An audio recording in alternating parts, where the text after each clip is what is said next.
Mga pre, sasamantalayin ko lang yung pagkakataon dahil may katanungan yung isang tropa natin. Kanina nakasabay ko si Sir Jerser Kapulong. Ang katanungan niya pre, kung meron daw bang issue yung colorblind dito sa Canada dito sa company namin. Mga pre, walang issue yung color blindness At saka bago ka lilipad pa Canada pre, pa-medical ka naman pre.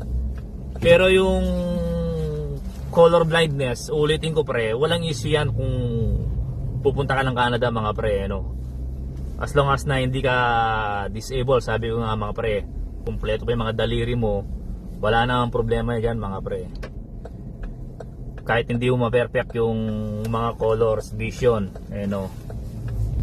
hindi masyadong big deal yung colorblind mga pre lalo na kung ang trabahong punteriya mo lang ay butchering, caregiver, factory worker, sa food processing, saan pa, sa construction, yan pre. Hindi masyadong mahigpit ang Canada dyan pre sa mga ganyang trabaho.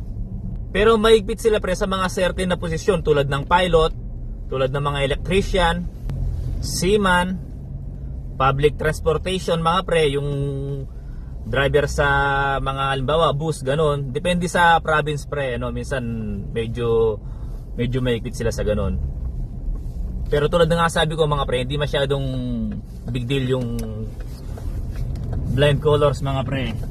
At sana pre nasagot ko yung katanungan mo kahit maikli lang kasagutan natin Muli mga pre, si Kadiskarting Butcher po ito na nagsasabing mag-ingat po tayo palagi and God bless.